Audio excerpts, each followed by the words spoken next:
Hello and welcome to I Want to Fight Araki, a JoJo's Bizarre Adventure close analysis podcast. I'm Thomas, And I'm Emily.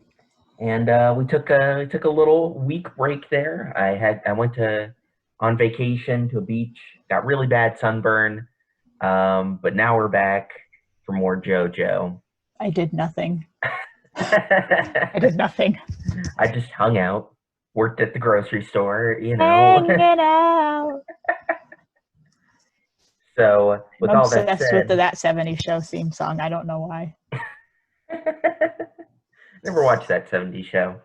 It's just funny for like the first 3 seasons. It We gets don't talk about it progressively after. less funny. But at first, and for like the good first half of it, it is quite funny.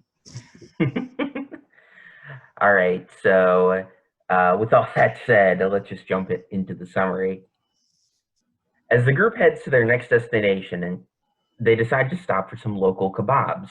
After haggling, Joseph walks back to the carriage where everyone is waiting, but notices Anyaba awake. Staring at the kebab salesman, she proclaims that she would never betray Dio when suddenly tentacles begin to explode from her body. The kebab shop owner reveals himself to be Steely Dan, one of Dio's assassins and wielder of the Lover's Stand.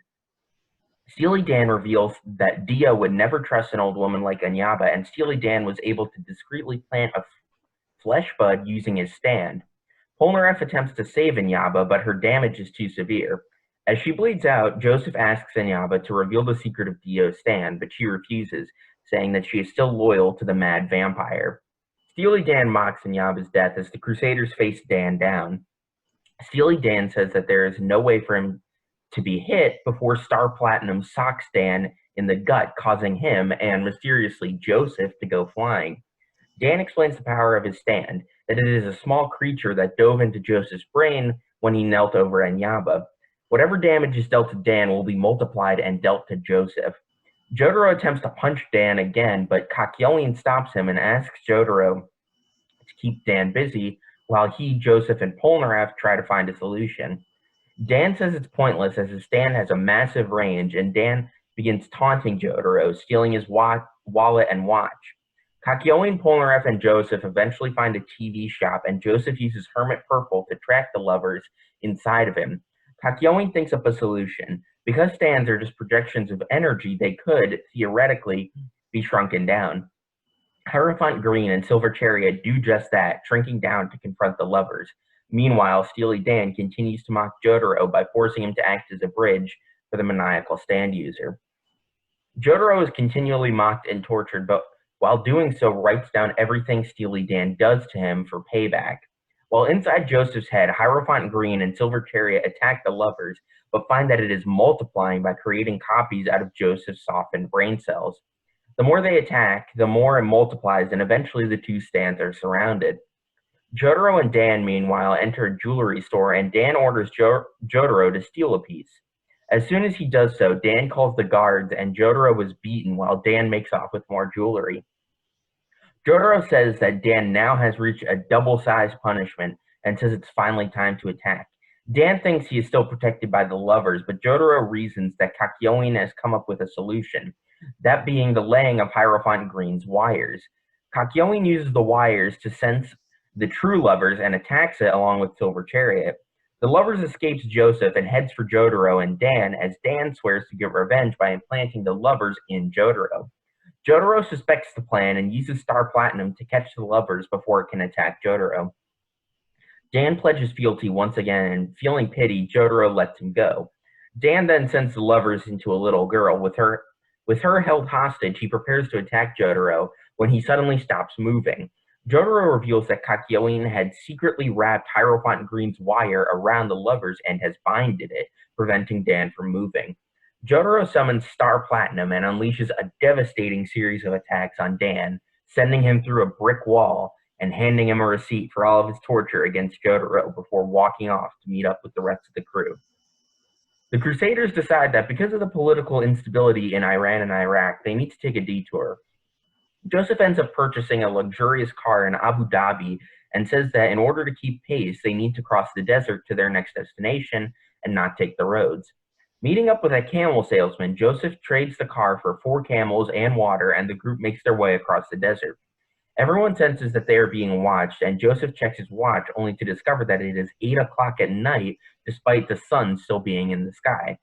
The heat begins to increase rapidly, and everyone takes cover behind a rock. Kakyoin attempts to use Hierophant Green to reach the sun, which they deduce to be the stand, but the sun counterattacks by sending meteors at the party. While Silver Chariot blocks the meteors, Star Platinum creates cover by creating a hole in the ground. Time passes as the heat increases, burning the local wildlife and killing 2 of the camels.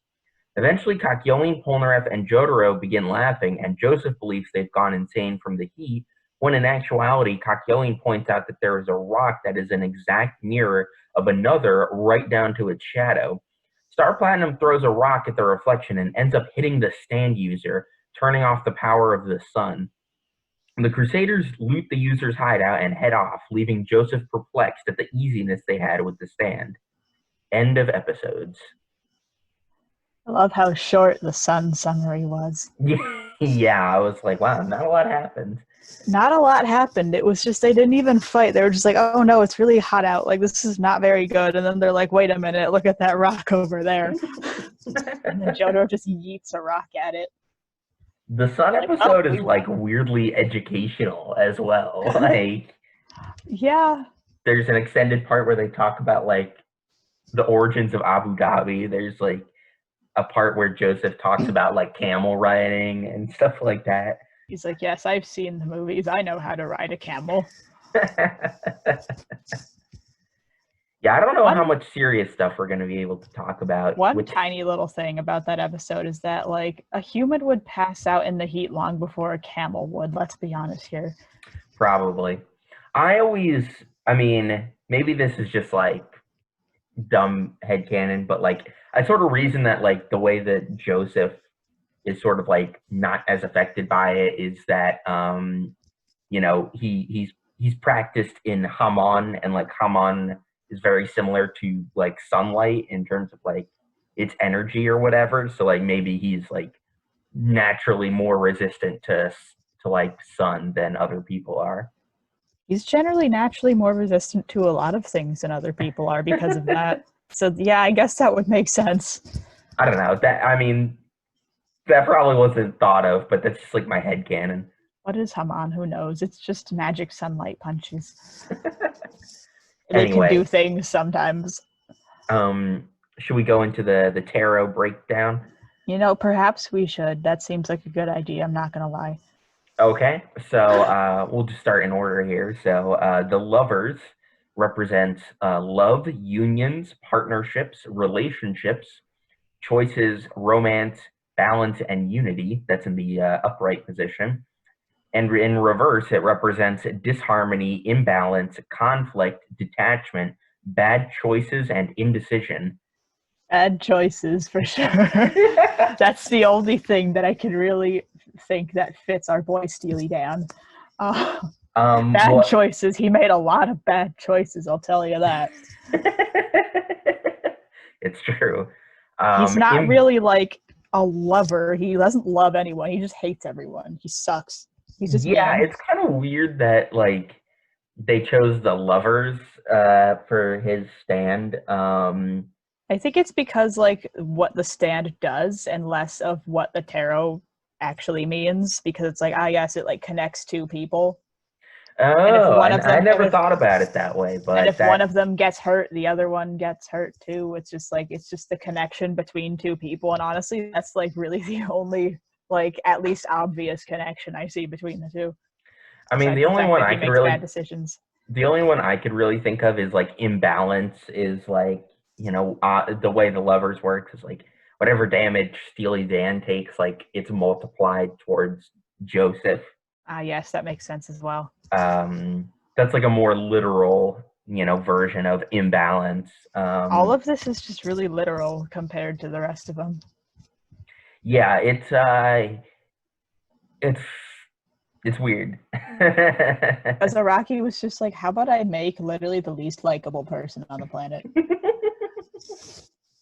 Where he's just like straight up awful. I actually really like Steely Dan's like character design, even Oh though yes, it's very the fight is simple. fantastic. Yeah, I think the fight is great, but we can And get more he's into that later. a very memorable enemy stand user Should, because of how awful he is. should He we stands talk out quite a bit. should we talk about the sun, even though like Do it anyways, just for fun. yeah, we gotta, make everything work. All right. We're thorough. So upright, the sun represents happiness, success, optimism, vitality, joy, confidence, happiness, and truth. I don't know why happiness is on there a second time. Um, and in reverse, it represents blocked happiness, excessive enthusiasm, pessimism, unrealistic expectations, and conceitedness. I mean, he kind of was like overly enthusiastic about it. He was like, yes, my stand is so powerful. I won't have to do anything at all. They'll just die. And then they're like, wait a minute, look at that rock. Haha. Yeah, I guess like excuse me, I almost yawned there. But anyway, I think success is like definitely a lot more clear to the Crusaders because like despite like how seemingly powerful the sun is, like they take this guy down, super easily. It's a one shot, quite literally. Exactly, Takes yeah. them a while to figure out where the user is, but once they do, it's like, well, I'll just throw a rock at your head and now you're like knocked out cold. Have you ever watched Batman the Animated Series? I have not. All right, so there's an episode where it's like all of the Batman villains, and they're all talking about like the different ways that they've almost killed Batman. And Killer Croc, his story is just, I threw a rock at him, and he's like, it was a big rock. It was a big rock. That's just Jotaro. I threw a rock at him. It was a big rock. Exactly. Star Platinum's ability is just the ultimate yeet. Star Platinum's ability is like to help you on moving day. Like it's just really strong. Yeah. What's your ability? Yeet. You're hired. I love all of the memes. I love all of the memes with like it's either like Dio or Diavolo, and they're both like, "Oh, what are your abilities?" And like one of the people that like I don't know does stuff for them is just like says something stupid, and they're like, "You're hired." I love those memes so much.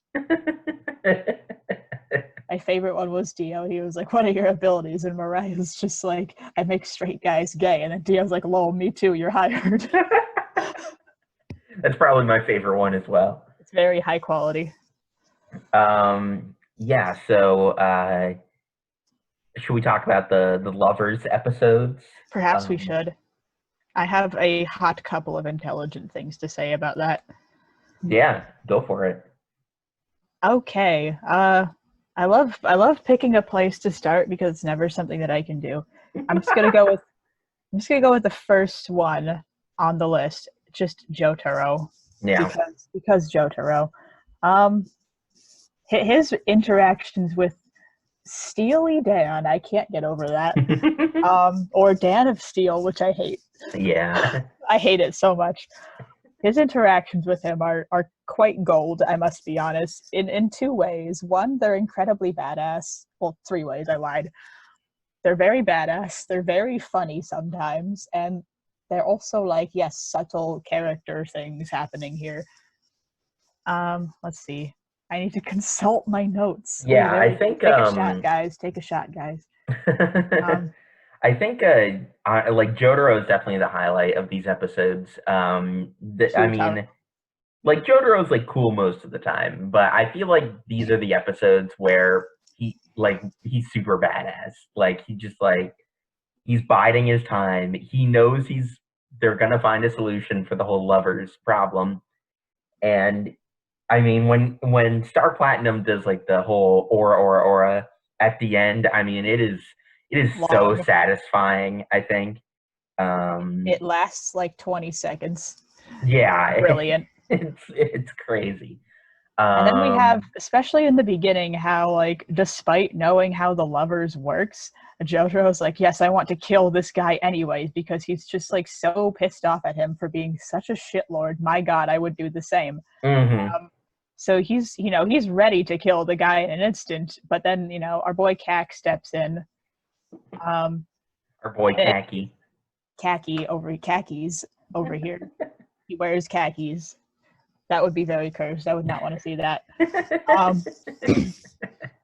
It's interesting to see, especially in the beginning, Jotaro was ready to just kill this guy, but then he sort of learns, he's like, okay, I need to control my rage, which is not something he's ever been good at. So I feel like there's some, like, a very tiny little character development happening there. Definitely. And I think it's becoming more chill through the course of the part.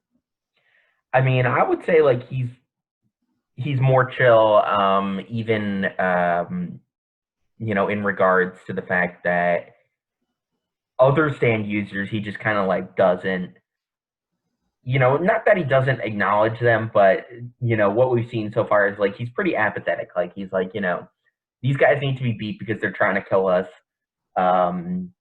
Whereas, like, Steely Dan, like, really gets under his skin. Like, and I think part of that is probably that it's, like, Joseph who's the one in danger. And it sort of shows that, like, exactly as you said, that, like, this is one problem that can't be solved necessarily by Jotaro just, like, punching the shit out of someone. He needs to, like... He can punch the shit out of him later, but he has to, like, deal with all his crap first and just, like, prepare himself. Exactly. And he comes up with a very good method of controlling his punchies and saving them for later by just writing everything down. He's like, I'm gonna pay you back one day. Soon it will happen. And my favorite thing was just, like, it happened a couple of times where, like, Jotaro's just like, oh, I'm so excited to beat the hell out of you when this is all over. And then, like, Steely Dan, like, loses composure for a second because he kind of gets afraid. Like, oh, what if I do actually lose? And he's like, wait, I won't lose. And then Jotaro's like, are you sure about that? Yeah, I think it's, I mean, you are right. It's like a very, like, subtle way of, Jotaro's character development, like him sort of growing out of, like, his more, I guess, berserker, mindset, like, and he's I think becoming it does, a little less impulsive. Right, and it pays off, I think, super well in the last few episodes. But yeah, did you have something else you wanted to discuss? Do I? Let's find out. Oh yeah, there's one more thing about Jotaro I have here. It was funny towards the end of the fight when I guess Steely Dan sort of lost, and he was like, "Oh no, I'll lick your boots. Please don't kill me." And like, straight up, Jotaro was about to let him go without the big beatdown he promised. He's like, you know what? Going back to you saying that he was, generally apathetic to most stand users, he doesn't care about them at all as long as he never sees them again. He was straight up about to leave without, like, giving him a beatdown. He's just like, I never want to see your face again. Just leave. And if I see you again, I will kill you. And, of course he would have killed him if he saw him again. Right. It's interesting that despite his, like, big sense of justice, like his whole vigilante thing he's got going on, it sort of proves that he has a sense of mercy as well. Like, well, I think it sort of calls back. Sort of like that. Yeah, I think it sort of calls back to what he says when he fights Kakyoin, which is like, like, true evil is when the strong exploit the weak or whatever. And, like, to him, like, there's no way Steely Dan can touch Jotaro. Like, Star Platinum is just too good and too powerful. I mean, he literally, like, catches the lovers. It's like a tiny fly without killing Steely Dan and, like, keeping it in place, I mean, just breaks a couple of limbs, but exactly. That's deserving. So, I mean, he probably feels as though that, like, I mean, Steely Dan even straight up says that he has the weakest stand. But Jotaro is just like, you know, Dan has done like enough by that point to where like once he threatens a child, it's just like Jotaro's done. Like, okay, I'm done with your crap. Yeah, I mean, to a certain extent, like the strong exploiting the weak is evil, but like, you know, that's what Dan is doing. He's like exploiting the weakness of this, the quote unquote weakness of this innocent child. It's just interesting to see that Jotaro was willing to give, like, I wouldn't call it redemption a chance, but more like, what's the word for it? Amnesty, I guess, a chance. I mean, however, he was only willing to give it one chance. It is worth noting that when Dan comes at him with the knife, I think he says something like, you know, I knew you were always going to, you know, try and wriggle your way out of this, like somehow, or, you know, threaten someone else with the levers. So there definitely like is a part of him that just like knows evil when he sees it. I thought of something like that too, but it was just like, that part was so cool if he was just gonna let him go, but like at the same time he knew that he would do it, but he didn't know for sure. Exactly, yeah. Like he was ready to do that if he actually didn't end up doing it, but he was still pretty sure that it was gonna happen again.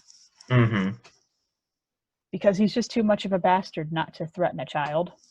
Exactly, I mean, he kicked a child earlier. And speaking of child kicking, I have another point to go into that may or may not have anything to do with this. Just a little rant about one thing that I really like about JoJo in general, which pertains to child kicking.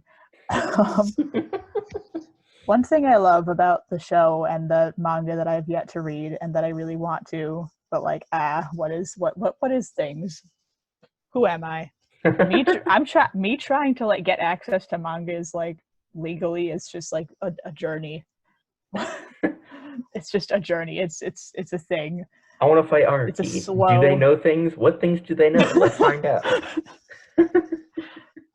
That was good. I very much appreciated that. I love how our boy Araki and David Productions and people that make the JoJo, especially our king Araki, adds in what seems to be unnecessary details, but they serve to further establish something about a character.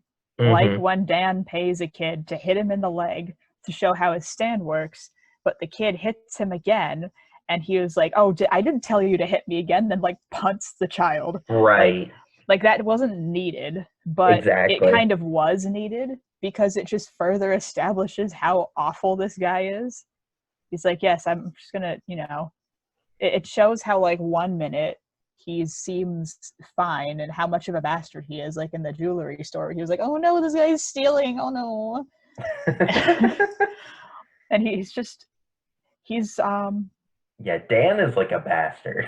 I remember me and Giovanna came up with like a way to describe that kind of person, and I forgot what the word was. We came up with the word when watching Dark Crystal Age of Resistance, and it was based on the freaking Chamberlain from the Dark Crystal, who was always like, God, now I'm just imagining. I think it was something simple. It was like, oh, he's like a little bitch or something. I think it was little bitch energies. It was sort of like a kiss up, like someone who will pretend to, you know, who just pretends to be one thing, then will just, you know, just for somebody else to get their approval, but then turn around and like stab them in the back. Just like, just a cowardly kiss up, general shitlord, kind of a bad person. I mean, it is kind of interesting. We've never had a stand villain or any villain in JoJo really who was like quite like this, where their whole personality trait is just like, I'm gonna be an annoying asshole to you. Like, I mean, maybe that's why his stand. manifests as like a fly, basically, like fly/crab monster. Yeah, Is yesterday I was that at work and that fly, I swear to God, it wouldn't leave me the hell alone. exactly? It's like the same principle. Like flies are just annoying, you know. They can't really do anything to you necessarily, They but can annoy the hell out of you. exactly, yeah. And this isn't like the only instance of our king Araki doing this. But like I remember when when I rewatched that, I remembered a moment in part 4 with our boy Kira, of course, where he like beats the hell out of Koichi and notices that his socks are on inside out, and it bothers him so much that he like takes off his socks and puts them on Oh correctly yeah, while he's yeah. passed out. And like that didn't have to happen, but it just further established that he's like mentally unstable and has odd impulses. Mm-hmm. He's That kind of he's like obsessive compulsive. yes. It's just Um, like it was surprisingly like a very essential moment because that was the thing that established his weird impulses. It's mm-hmm. yeah, he was like, yes, I cut my fingernails funny and I kind of kill people and I'm generally kind of weird, but like, oh, those socks bother me so much. Goddamn, it's just like a very low key sort of thing that was actually very important enough for me to remember it. I thought you were gonna bring up just the way that Koichi's stand, Echo's Act One specifically, like works, but I mean, we could save that for more of a part 4 discussion. I don't want to get too far into it. I just wanted to establish that this is not the only time it happens. Yeah, yeah, I just very much absolutely. appreciate Araki like being like, okay, how about I like just add in this little detail to show how much of a bastard this character is. I mean, it is kind of interesting to think about that. I mean, I feel like a lot of times in JoJo, I mean, maybe part 4 is sort of an exception, but like the protagonists are always like, and even like Joseph in part 2, the protagonists are always like, you know, like people with like strong convictions, and like they they are like stalwart in their missions to defeat evil and all that. Um, and the fact that like one of their obstacles is just like this annoying dude who like is just being an asshole, like other stand users have been assholes. Like this guy is being the super asshole, you know? He is the most assholey of all the assholes. Exactly. He is the holiest of all asses. Uh, The holy ass. but yeah, it's kind of it's an interesting dynamic to watch, and I think it works well in terms of like just having him as a one-off stand user. He's a fun one, I'll tell you that. I like the lovers fight quite a lot. Yeah, it's a great fight. It's definitely one of the most memorable fights we've had up until this point. Are we done discussing Dan of Steel? Yeah, I think so. I have one point about Polnareff just for fun. Okay. Okay, so it's just we love continuous establishment of certain character traits, and in the beginning with Polnareff and Enya, despite the fact that she tried to kill him and make him do unspeakable things to a toilet, Polnareff is like oddly still concerned for Enya. Like he sees this old lady that's just like being killed by a bunch of worms, and he was like, "Oh gosh, this is awful. Like no one deserves this." And like it's just he has such a sense of honor and chivalry, just like taking care and holding respect for an old lady, and also just generally being disgusted by Steely Dan's treatment of his own team members. He was just like, that's just bad. Why are you doing that? She's on your team. I mean, I think I can. So, like, this is actually something I'll give these episodes like a little bit of. I think it's something to criticize. I mean, I can sort of buy Polnareff feeling that way about Enyaba to a certain extent. I mean, he just is like honor is definitely a big part of his character and how he sees the world and all that. Um, I think it's kind of weird though that Jotaro and I think Kakyoin also comment on Enyaba's death. Like they think it's um, you know, something that like needs retribution. And to me, that doesn't I don't think ring. Jotaro would do that. What? Jotaro would not do that. Kakyoin might, but Jotaro might not. Probably, definitely not. Yeah, exactly. But like, nevertheless, he's like, I'm gonna make you pay for what you did to, or like he says something like, you don't owe me anything, but like you owe Enyaba something, and like you can pay her off like in hell or something along those lines.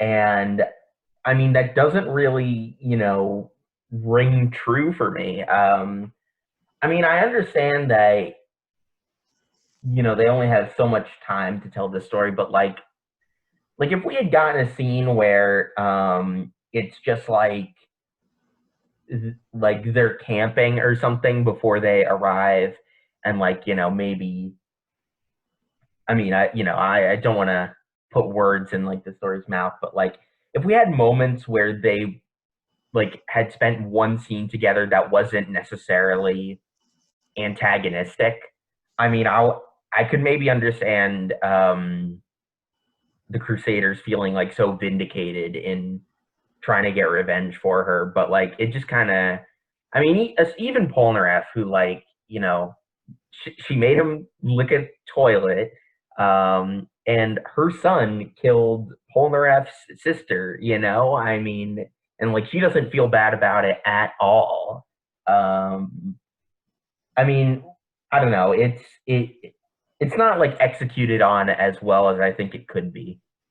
Yeah, but I do have to say that it's sort of like they still don't really seem to care about her at all. It just seems that it seems more like to just be a disgust for him over the fact that he would do that to a teammate instead of really caring about her.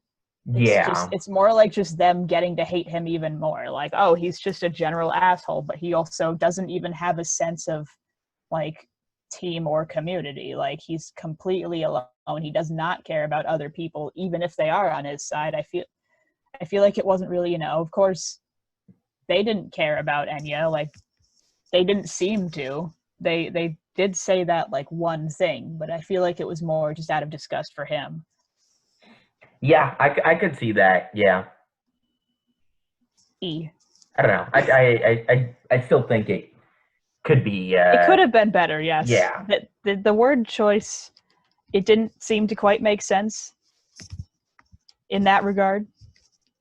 Yeah, I don't know. But like the feel, just them just being just disgusted by his treatment of his own team, because like they would never do that to each other. Mm-hmm. I have one thing to say about Dio/Enya as well, just for fun. Yeah, go for it. It's very interesting how even after like Dio obviously betrays her and like literally kills her from afar, and Joseph is like, you know this guy is bad, he betrayed you, like look at what he's doing to you, like he never actually was on your side. And even in instead of actually telling them the secret to Dio's stand, and her on the verge of death because of him, she vows to not betray Dio, specifically for the reason that he believes in her, supposedly, which is a very interesting thing to say. Yeah, and I'm trying to wrap my head around it, especially because of what there's seems to be like two types of stand users. There's either the ones that were just like paid off by Dio to do it, and then there's the ones that actually seem like he believes in them. That pretty much exact statement, like, yes, you have cool stand, you can do cool things, I believe that you can do this with your cool stand. And it's weird. Yeah, it's one thing, I mean, I sort of take this scene as like, honestly, like it's kind of terrifying in a way if you think about it, because like Steely Dan comments that like that's the power of Dio's like supernatural charisma, is that like charisma. even like when he's killing one of his subordinates, like the subordinates still love him. And I mean, certainly we've seen examples of this in like a few places throughout the part so far.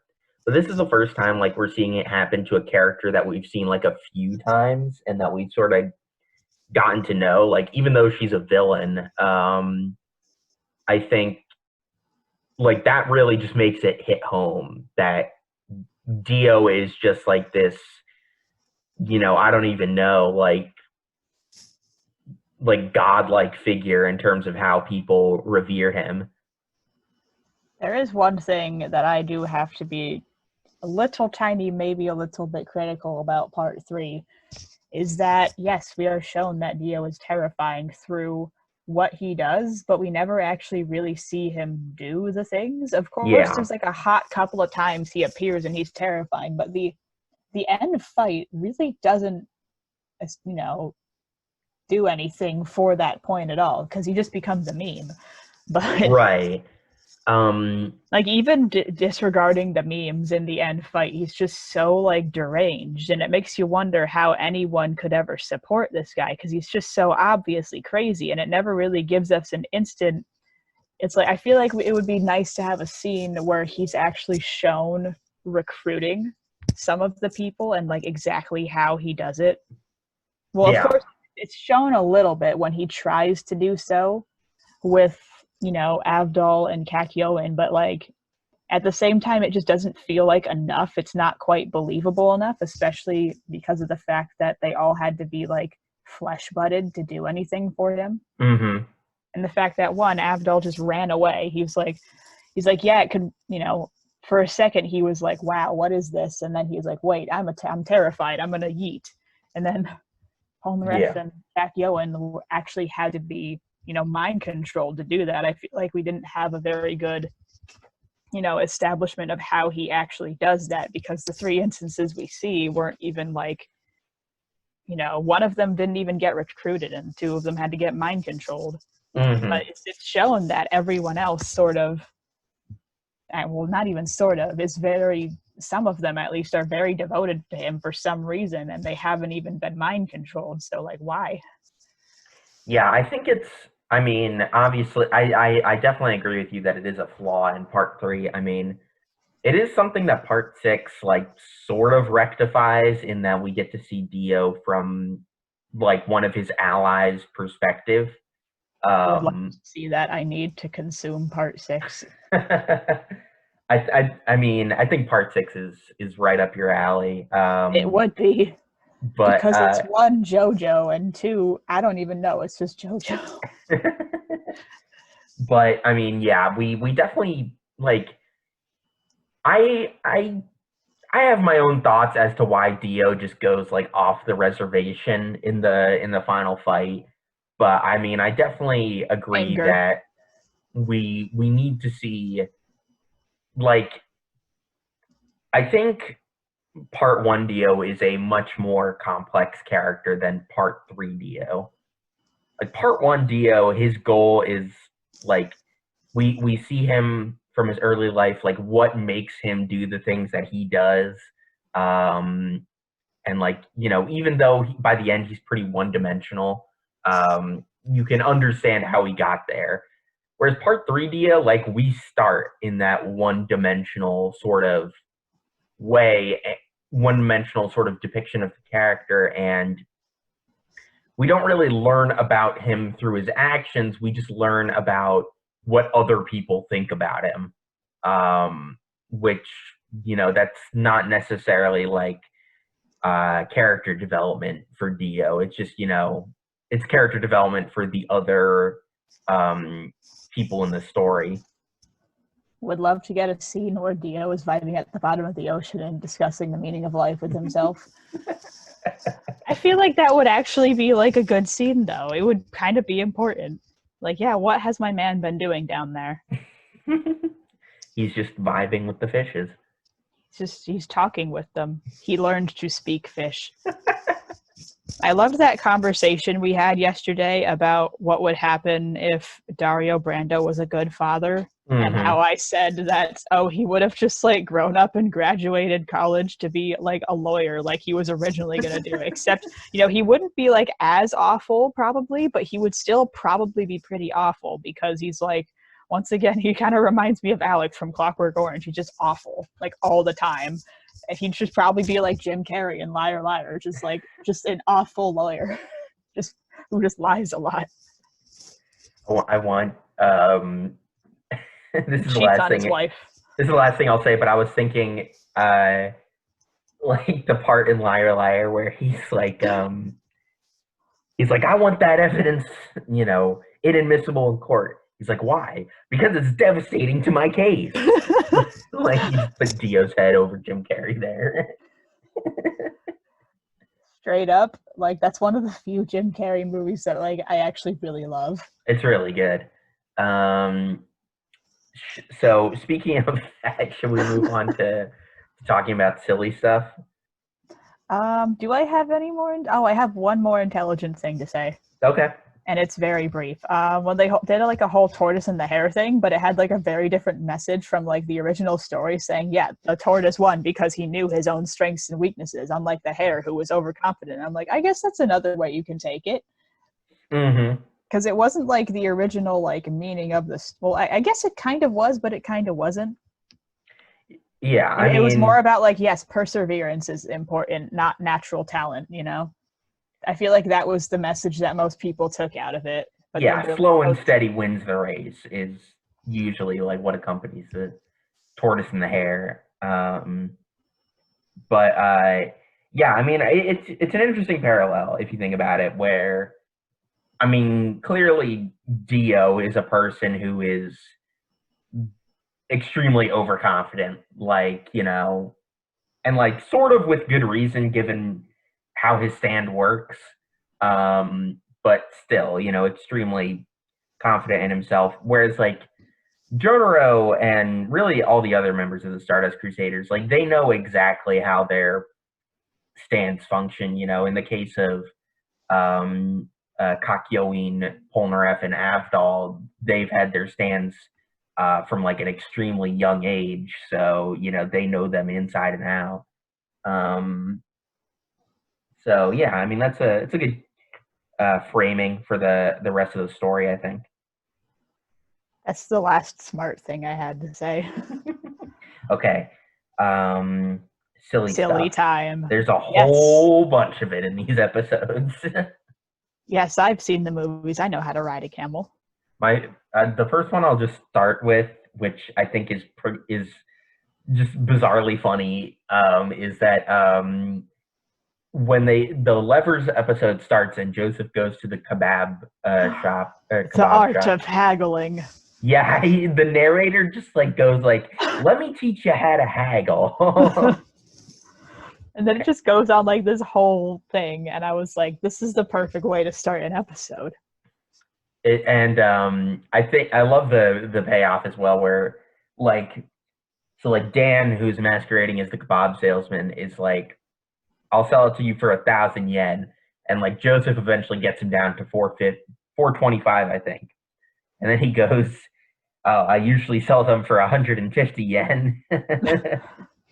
And then he was like, yeah, I made out like a bandit. And he's like, lol, joke's on you. I also think it's weird. I mean, like, maybe this is true, I don't know, but like they describe kebabs as the hamburgers of the Middle East. Hamburgers of the Middle East. Which is like, no, like kebabs are not like hamburgers, like at maybe all. It's just because of like how common they are. I guess so. Or like how much people like and eat them or something like that. I mean, I'm not from the Middle East like at all, so like maybe it's totally, that comparison is totally valid, but it's just such a weird comparison to me. It do be. Also something that I feel like is kind of underrated.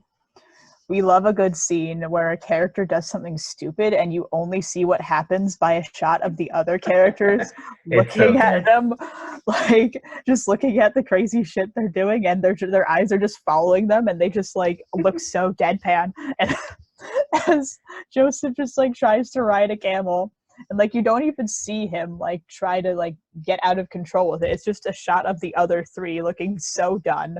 And they're just, their eyes are following him around. And it's just like, yes, we love that kind of little shot right there. I like it.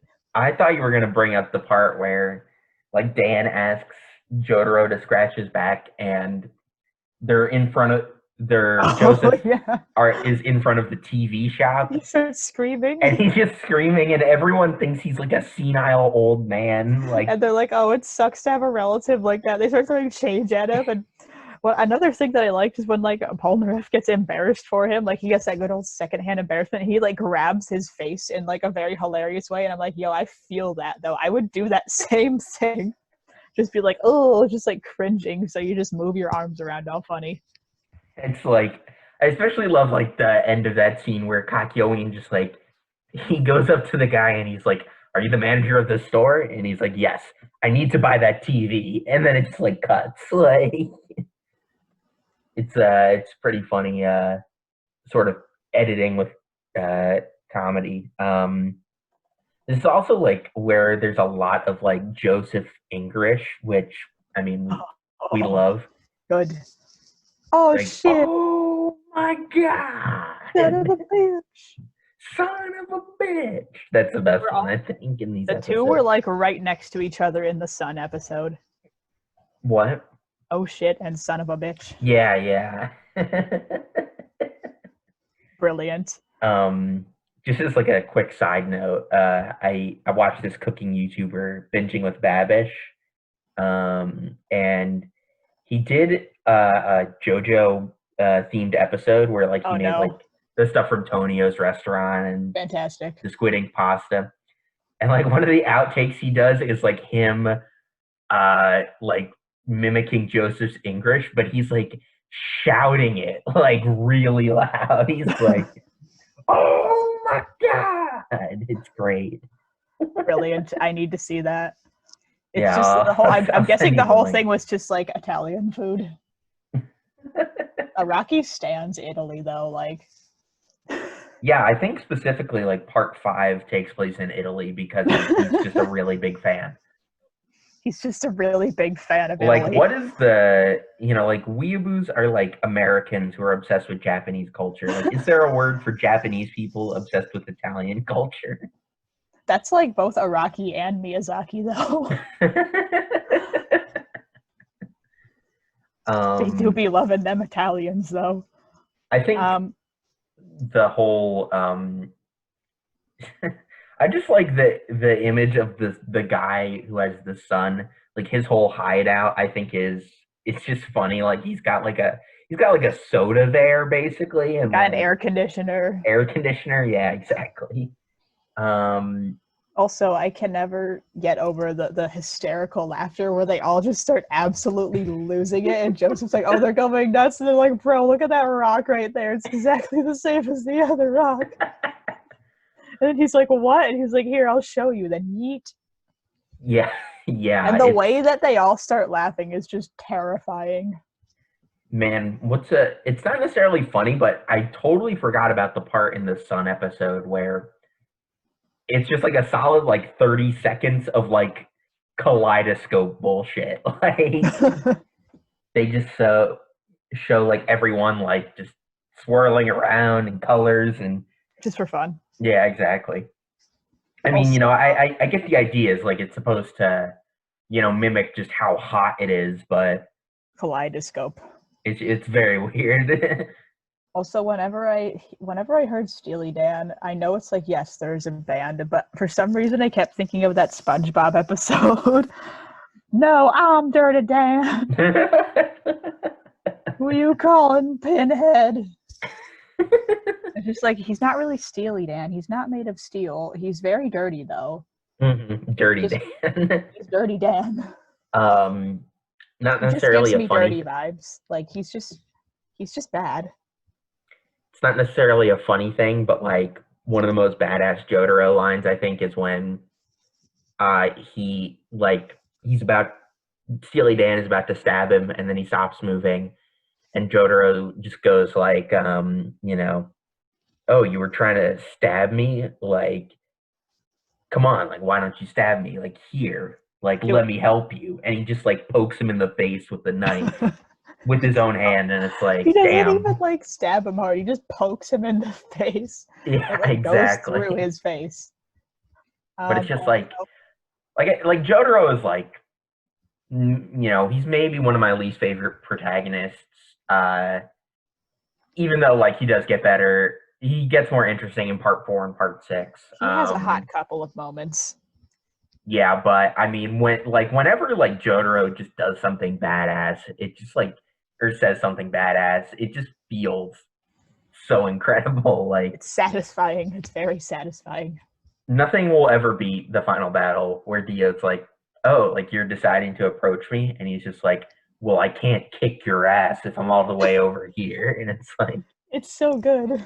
I actually want to, because I watched the second Lovers episode in the dub just because I was doing something else that I needed to multitask. Oh, I watched the first one in the dub and then the second one in the sub.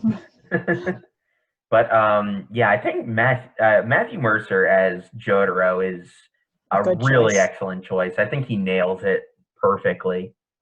And the guy who plays Steely Dan as well is just such an annoying asshole. Like,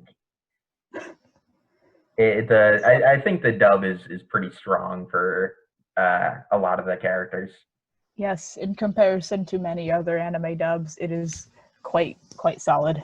Mm-hmm. Also, another moment that I feel like not a lot of people talk about is when, Jotaro was like, at first, he's like, I'm going to kill this guy. And they're like, no, Joseph's going to get hurt. And then I think Kakyoin said, or he was like, would you really do this if it meant killing your own grandfather? And then Polnareff says, this is Jotaro we're talking about. He might be.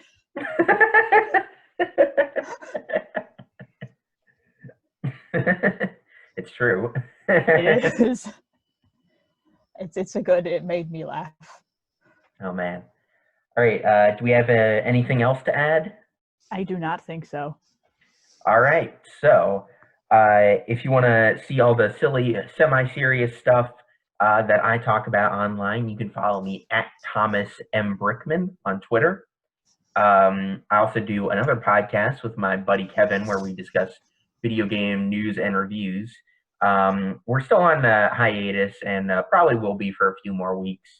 We'll see. But in case you want something downtime, just two buds talking about games that they love, just chill out for a few. You can listen to it at PostGameCon. On Twitter is the social media, and post-game content on YouTube. I reversed those, but it worked out. Emily, where can people find you on Twitter or the internet? Twitter, yes. At Emily Winkles, I post things about things sometimes. I really love to compare anime to each other for some reason. And I bet you guys would never guess that we like anime by the fact that we're doing this podcast. But if heck, you want, I didn't even know I liked anime. What the heck? If you want to keep up with all the news and the hilarious memes that Emily sometimes finds, sometimes makes, you can follow the social medias. It's at iwanttofightar1 on Twitter and iwanttofightaraki on Instagram. And with all that said, we'll see you guys next time when we break down Stardust Crusaders episodes 19 and 20. We'll see you guys then.